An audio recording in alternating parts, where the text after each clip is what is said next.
तस्वीर साहब, उर्दू की क्लासिकल पोएट्री में कितनी औरतें नज़र आती हैं?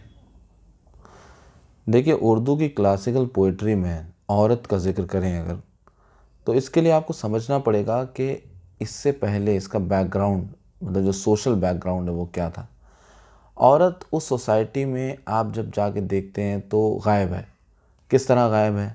कि जो हमायदीन हैं, अमीर लोग हैं, बादशाह है, उसके रफ़क़ा हैं और उसके दरबार में जो लोग हैं, मतलब जो ये आप समझिए कि 17वीं सदी है। और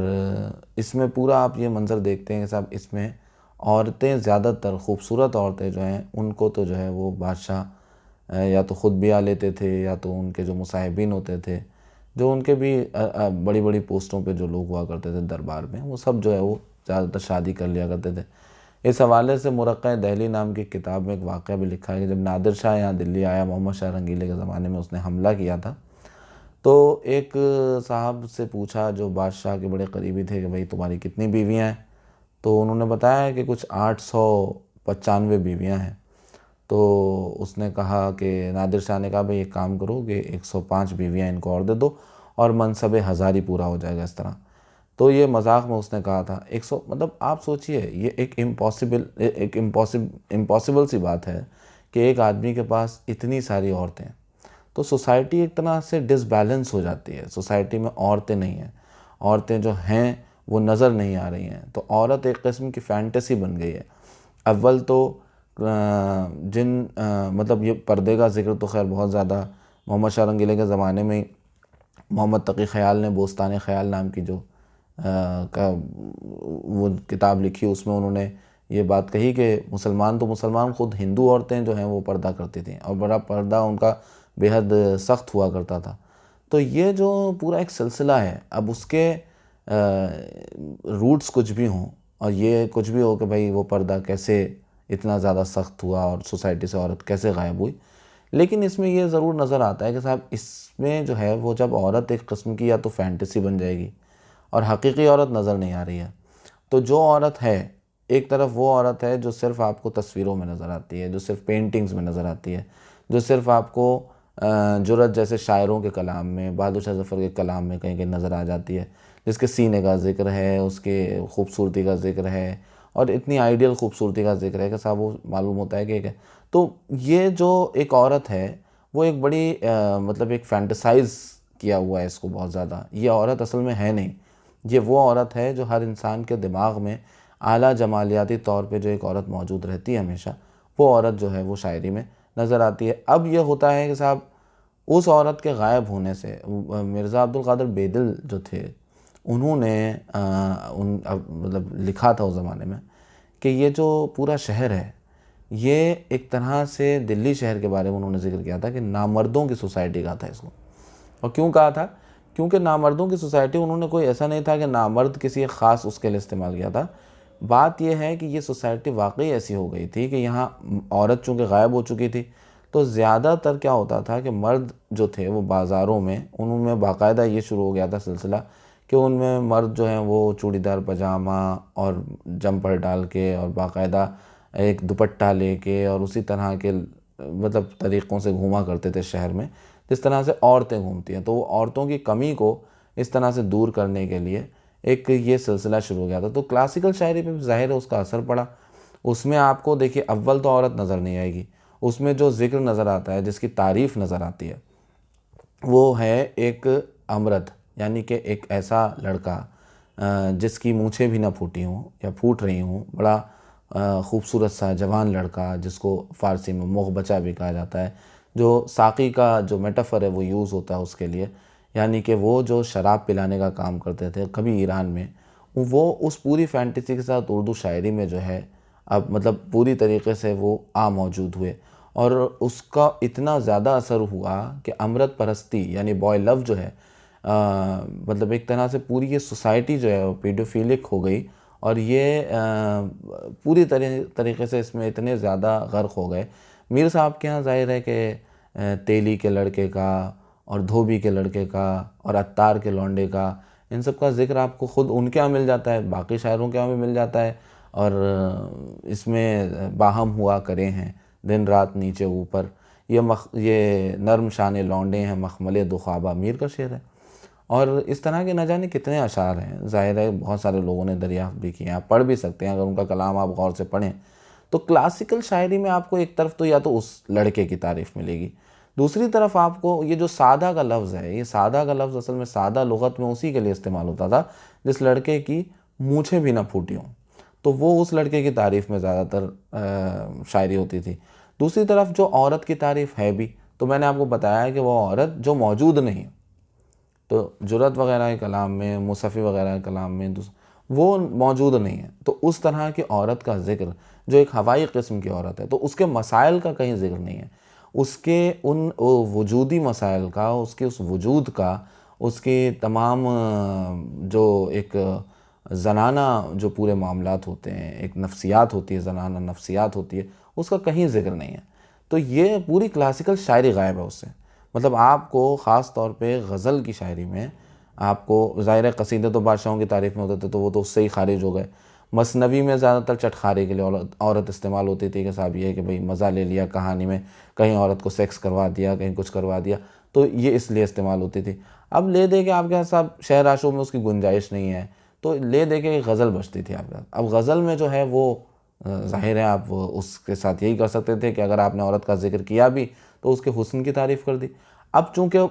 औरतों से बात करना तो है गज़ल का मतलब, लेकिन आप औरत से बात नहीं कर रहे हैं। गज़ल जो है वो ये औरत से बात करने वाला मामला नहीं है। अच्छा, पहली बात तो ये औरत से बात करना है तो इस सिन्फ़ में ही छुपा हुआ है कि औरत तो बात नहीं कर रही है, औरत से बात की जा रही है, तो औरत तो सिर्फ सुनने वाली हो गई इस पूरी सिन्फ़ में। तो इस तरह तो ये खुद ही गायब हो गई थी, तो वो अब इस शेरियात के हवाले से तो औरत खुद ही गायब हो गई, इस पूरे मंज़रनामे से ही गायब हो गई। तो ये इस तरह का मामला था। आपको क्लासिकल शायरी में ये इस तरह औरत का वजूद नज़र आता है। क्लासिकल उर्दू पोएट्री में औरत का जिक्र कितना और कैसे किया गया है? देखिए, औरत जो है वो जहाँ तक मेरा मुताला है, जो कि बहुत ज़्यादा नहीं है, लेकिन ये है कि औरतें क्लासिकल शायरी में ऐसी चंद औरतें हुई हैं, ऐसे तारीख़ एक तज़किरा लिखा गया जो कि औरतों की शायरी के ही हवाले से था। उसका नाम तज़किरा शायरात उर्दू के नाम से ग़ालिबन वो शाया हुआ है। उसमें भी कुछ आप जब क्लासिकल दौर की शायर उनकी बात करते हैं, फ़ीमेल पोइट्स की बात करते हैं, तो ये देख के बड़ी हैरत होती है कि साहब एक तरफ तो वाक़ई मीर हैं, मुसफ़ी हैं, दूसरे लिखने वाले हैं, वो सब के सब जो हैं वो औरतों के हुस्न का या फिर इस तरह की चीज़ों का बखान कर रहे हैं, ठीक है। और वो चाहे कितना ही गैर हकीकी क्यों ना हो, लेकिन बहरहाल एक औरत आपको वहाँ नज़र आती है कि साहब ये है एक खूबसूरत औरत है जिसके साथ ही सब लोग एक दिल लगी कर रहे हैं। लेकिन उसी तरफ जब एक औरत के अशार, मीर की ख़ुद बेटी थी, मीर की बेटी का नाम भी असल किसी को पता नहीं, बेगम लखनवी के नाम से उनका कलाम मिलता है, वो भी एक गज़ल मिलती है, तो वो एक गज़ल और उसके जो 4 शेर हैं बस वही मिल जाते हैं। जबकि एक तरफ हम देखते हैं कि मीर के बेटे मीर कल्लू अली अर्श का पूरा दीवान आपको नज़र आता है, और ज़ाहिर सी बात है कि वो इतना इस लायक नहीं था कि वो मीर की तरह मशहूर होता, लेकिन मीर की बेटी की एक ही गज़ल नज़र आती है, उनका पूरा नाम भी नहीं मिलता। तो क्या मीर ने कभी ज़ाहिर सी बात है ये पसंद भी नहीं फरमाया होगा कि उनकी बेटी का कोई कलाम शाये हो। और दूसरी तरफ आपको दूसरी शायरात नज़र आती हैं, कोई गुन्ना बेगम नज़र आती हैं, कभी महलका बाई चंदा नज़र आती हैं, कभी अहमदी बेगम नज़र आती हैं। आपको ये शायरात नज़र तो आती हैं, लेकिन अब इनमें से कुछ का दीवान भी छप जाता है। महलका बाई चंदा तो पहली साहिब दीवान शायरा हैं उर्दू में, लेकिन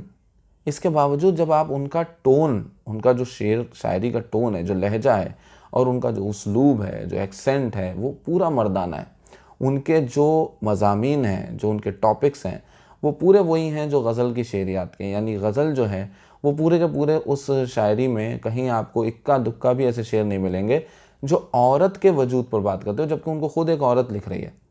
तो ये औरत की तरफ से कही गई शायरी नहीं है उसमें भी, वो भी बल्कि कई दफ़ा तो ऐसा हुआ है कि गुन्ना बेगम वगैरह के तो ऐसे शेर भी मिलते हैं जिनका शेर लिखने वाला, जो शेर कहने वाला है, वो अक्सर मेल होता है, वो मर्द होता है, यानी लिख रही है औरत और उसका जो किरदार है, जो अपना गम बयान कर रहा है, वो मर्द है। अब आप देखिए साहब, दक्कन में आप चले जाएँ तो वहाँ पे भी आपको कुछ ऐसा मिल जाता है कि साहब वहाँ के जो चूँकि उस पे हिंदी शायरी का बड़ा वो था, एक ज़बरदस्त किस्म का असर था। तो आपको ये देखने को मिल जाएगा कि वहाँ जो मर्द भी शायरी कर रहे थे, कुली कुतुब शाह भी हैं और दूसरे लोग भी, मशहूर शेर है पियाबाज प्याला पिया जाए ना, पियाबाज यकतल जिया जाए ना। तो यहाँ पे आपको ज़रूर दिख जाएगा कि एक औरत है जो कि बिरह की मारी हुई है और वो अपने साजन का इंतज़ार कर रही है। और इस तरह के सिराज औरंगाबादी या दूसरे शायरों के यहाँ आपको इस तरह की शायरी मिल जाएगी। गालिबन वली के यहाँ भी आपको इस तरह के शेर मिल जाएंगे। लेकिन वो औरत बन के शेर कह रहे हैं, वो ख़ुद औरत नहीं है, इसलिए वो औरत के उन मसाइल का जिक्र नहीं कर सकते थे। तो इस तरह से आप ये समझिए कि उर्दू की क्लासिकल शायरी से अगर आप ये तवक्को करें कि वहाँ कोई औरत मौजूद है, तो वो तो आपको बिल्कुल भी नज़र नहीं आएगी। वो दौर ही ऐसा था जिसमें से पूरी तरीके से औरत, ये भी नहीं कह सकते कि वो हाशिए पे जा पड़ी थी, औरत हाशिए से भी गायब थी, मंजरनामे में थी ही नहीं औरत। ये मामला था। इकबाल के दौर के शायरों अदीबों के ख्यालात औरतों के बारे में क्या थे? ये अच्छा सवाल है। असल में इकबाल के जो ख़यालात थे उसमें मैं बाद में आता हूँ। सबसे बड़ी बात देखिए ये है कि ये सिलसिला शुरू हो गया था 1824 से, जब ब्रिटिश गवर्नमेंट ने ये कोशिश शुरू की थी कि औरतों को तालीम दिलाई जाए, औरतों को किसी तरीके से जो है पढ़ने लिखने की तरफ गामज़न किया जाए, औरतों को आगे बढ़ाने की कोशिश की जाए। अब ज़ाहिर है उस ज़माने से लेके बहुत बाद के ज़माने तक 1884 में इसको कभी भी किसी भी बड़े मुफक्किर ने, बड़े थिंकर ने, उर्दू स्पीकिंग थिंकर ने कभी भी इसको सपोर्ट नहीं किया खुल के। और जो लोग बहुत हमारे यहाँ रोशन ख़याल समझे जाते थे, रोशन दिमाग समझे जाते थे, उन्होंने भी औरत की इस तालीम का पूरी तरीके से जो है वो उसकी मुखालफत की है। और ये चाहा है कि साहब औरत की जो तालीम है वो अगर कोई इस तरह का भी स्कूल बनाया जाए कि जिसमें औरत ख़ास स्कूल औरतों के लिए बनाया जाए, तो वो उसकी भी मुखालफत करते थे कि नहीं साहब हमको जो है वो इस तरह का स्कूल नहीं चाहिए। अब सर सैयद अहमद ख़ान, जिनके बारे में कहा जाता था कि साहब पूरा एक उन्होंने यूनिवर्सिटी बना दी, इतना तालीम का निज़ाम राइज कर दिया मुसलमानों में, और वो चाहते थे कि मुसलमान पढ़ें। अब उनके कई ऐसे चाहने वाले हैं, या अलीगेरियन आपको मिलेंगे या दूसरे लोग मिलेंगे, वो ये कहेंगे नहीं साहब सर सैयद जो थे वो तो औरतों की तालीम चाहते थे कि हो। लेकिन ऐसा नहीं है। सर सैयद ने लाहौर में अपने ख़िताब में एक जगह खुद ही कहा, अपनी स्पीच में कहा कि औरत जो है उसको वो तालीम मतलब किसी भी हाल में जो अंग्रेज़ हुकूमत दिलाना चाहती है वो बिल्कुल भी नहीं मिलनी चाहिए, क्योंकि हमारे यहाँ औरत को इस तरह की तालीम हासिल करने से कोई फ़ायदा ना अब है ना आगे आने वाले 100 साल में होगा। यानी कि हमारे यहाँ औरत तालीम हासिल करने के लायक उनके मुताबिक अगले 100 साल तक नहीं होने वाली थी। तो वो ये चाहते थे, वो तालीम तो दिलाना चाहते थे, लेकिन मर्दों को, इवन उनको तो उन्होंने तो यहाँ तक कहा कि औरतों को जो कुरान पढ़ाया जाता है, और वो कुरान जो है वो मीनिंग के साथ पढ़ाने की जो बात हुई कि अगर उनको मीनिंग के साथ पढ़ाने की भी कोशिश की जा रही है, तो उन्होंने कहा कि मैं इसके भी सख्त ख़िलाफ़ हूँ। उनको मीनिंग के साथ कुरान भी नहीं पढ़ाया जा सकता। उनको जो है वो सिर्फ आप मतलब वो चाहते थे कि औरत जो है वो किसी तरह की समझ बूझ की तरफ आगे ना बढ़े। वो और उनके जो दोस्त थे वक़ारुल मुल्क, ख़ुद उन्होंने भी ये कहा कि साहब ये औरत जो है एक इस तरह के ज़नाना स्कूल में जाना, मेरे ख़्याल से इसमें जाने से हज़ारहा दर्जे बेहतर है कि हमारे यहाँ की औरत जो है वो जाहिल रहे, वो पढ़े ही नहीं। अब साहब ये भी सुन लीजिए कि सर सैयद अहमद ख़ान ने एक दफ़ा किसी को ख़त लिखा, और उस ख़त में उन्होंने ये लिखा कि तुम अगर इस तरह की तालीम हासिल करके ये सोच रही हो कि तुम जो हो हमारे यहाँ अंग्रेज़ों की तरह कोई पार्लिमानी निज़ाम कायम हो जाएगा जहाँ औरत जो है वो बहस में हिस्सा लेती है या ये करती है, वो हमारे यहाँ नहीं हो सकता, और ना वो अगले 100 साल तक होगा। इसलिए हमारे यहाँ औरत को मर्द से बिगाड़ नहीं पैदा करना चाहिए जो कि उसके लिए रोज़ी कमा के लाता है। तो आप ये समझिए कि ये बुनियाद इसकी कहाँ से पड़ी। तो ये जो है ये हमारे उन थिंकर्स का सोचना है जो उस ज़माने में जो ये चाहते थे कि साहब जब उन्होंने असबाब बगावत हिंद लिखी, यानी किन वजहों से 1857 की वॉर हुई, उन्होंने जब ये लिखा उसमें भी उन्होंने एक वजह ये लिखी कि साहब आपके जो ऑफिसर्स हैं, आपके जो अंग्रेज़ अफसरान हैं, वो गांव-गांव जाते हैं और वो औरतों के बारे में, औरतों को पढ़ने पर वो करते हैं, औरतों के स्कूल कायम करने की कोशिश करते हैं और इस तरह हमारे लोगों को वरगलाने की कोशिश करते हैं। तो उन्होंने भी इस बात को कहा कि साहब ये जो है ये अच्छी बात नहीं, इसकी वजह से ही हमारे यहाँ लोगों ने इस पे बहुत एतराज़ किया। अब इसका असर आप देखिए, ये आप इस तरह देखिए कि सर सैयद अहमद ख़ान कि सबसे बड़े मुखालिफ जो थे वो ये कहा जाता है कि इनकी सबसे ज़्यादा जो मुखालफत है वो अकबर इलाहाबादी ने की है,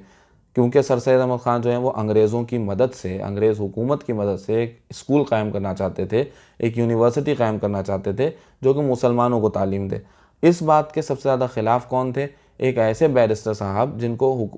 नौकरी जो है वो अंग्रेज़ों ने दी थी और जिन्होंने अपने बेटे को लंदन पढ़ने भेजा था। अब साहब अकबर इलाहाबादी ने औरतों की तालीम के बारे में क्या कहा? यहाँ पे वो बिल्कुल सर सैयद अहमद ख़ान के मुखालिफ नहीं है। उन्होंने सर सैयद अहमद ख़ान की हाँ में हाँ मिलाई है यहाँ पे, और वो ये कहते हैं कि साहब जो है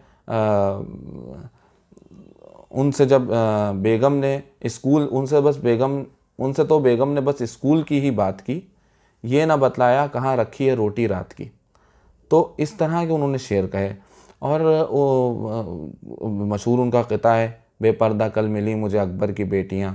मैंने कहा कि गैरत कौमी को क्या हुआ। तो उसमें वो है कि भाई कहने लगी कि अक़ल पे मर्दों की पड़ गया, यानी कि जो औरत उस ज़माने में जो कि बेपर्दा औरत मौजूद ही नहीं होती थी, इक्का दुक्का बेपर्दा औरतें होती होंगी, उनके भी ख़िलाफ़ थे अकबर इलाहाबादी। वो ये नहीं चाहते थे कि औरत का पर्दा हटे, वो ये नहीं चाहते थे कि औरत को तालीम मिले। उनके कुछ ऐसे भी शेर हैं जिसमें उन्होंने कहा है कि भाई औरत को अगर तालीम मिल भी जाती है तो इसका मतलब इसका नतीजा सिर्फ़ ये होता है कि वो हमारे अब्बा से, अम्मा जो हैं अगर तालीम याफ्ता हैं तो वो हमारे अब्बा से बस ज़बान दराज़ी कर लेती हैं, झगड़ा कर लेती हैं, बस यही होता है। उन्होंने एक शेर और कहा कि साहब ये जो है वो औरत जो है अगर तालीम याफ्ता हो जाएगी तो वो अपनी ही बारात में नाचने के लायक हो जाएगी और कुछ नहीं होगा। एक शेर में वो ये कहते हैं कि साहब औरत को आप तालीम दिला तो दीजिए, लेकिन तालीम दिला देंगे तो बस वो यही होगा कि तालीम देने के बाद आप उसकी शादी अपनी मर्ज़ी से नहीं करा सकते, वो घर से भाग जाएगी। इस तरह के शेर कहे हैं हमारे यहाँ लोगों ने, बड़ी बेशर्मी, बड़ी ढट्टाई के साथ उन्होंने वो शेर कहे हैं। औरत की तालीम की ज़बरदस्त मुखालफत की है। और ये देखिए कि कोई भी बड़ी तहरीक औरत के हक़ में, ये वही ज़माना है जब एक तरफ हाली मजालिसुन्निसा जैसे नावल लिख रहे हैं, तो हाली जो हैं वो मजालिसुन्निसा लिख रहे हैं, और दूसरे डिप्टी नज़ीर अहमद हैं वो औरतों की तालीम के लिए मुख्तलिफ़ नावल लिख रहे हैं। लेकिन इन सब का ये एक मानना था कि औरत जो है उसकी तालीम जो हो वो सिर्फ़ घर में हो और उसको सिर्फ़ दीनी किताबें पढ़ाई जाए, मसले मसाइल की किताब पढ़ाई जाए। औरत अच्छी वही समझी जाती थी जो सिर्फ़ दीन की किताबें पढ़े, जो मज़हब की किताब पढ़े। दुनियावी तालीम को हासिल करने वाली औरत को अच्छी निगाह से नहीं देखा जाता था। यही असर हुआ इकबाल के यहाँ। इकबाल ने अंग्रेज़ी तालीम की मुखालफत जब की तो अंग्रेज़ी तालीम की मुखालफत करते हुए उनको लड़के नहीं नज़र आए। उन्होंने क्या कहा? उन्होंने अपने एक ज़रीफ़ाना क़िते में लिखा कि लड़कियां पढ़ रही हैं अंग्रेज़ी, कौम ने ढूंढ ली फ़लाह की राह, रविश मगरिबी है मद्दे नज़र, वज़े मशरिक़ को जानते हैं गुनाह, ये ड्रामा दिखाएगा क्या सीन, पर्दा उठने की मुंतज़िर निगाह। यानी आप ये देखिए, ये इकबाल जिसको सबसे बड़ा फ़िलासफ़र कहा जाता है, मुसलमानों का सबसे बड़ा थिंकर कहा जाता है, वो आदमी ये कह रहा है कि साहब हमारे यहाँ औरतें अब जो हैं वो अंग्रेज़ी तालीम हासिल करने लगी हैं, अब तो जो है वो सब कुछ बेड़ा गर्क होने वाला है, ये ड्रामा जो है कुछ नया ही सीन दिखाएगा। तो ये है इकबाल के दौर की शायरी की हकीकत, जिसमें आपको औरत इस तरह नज़र आती है।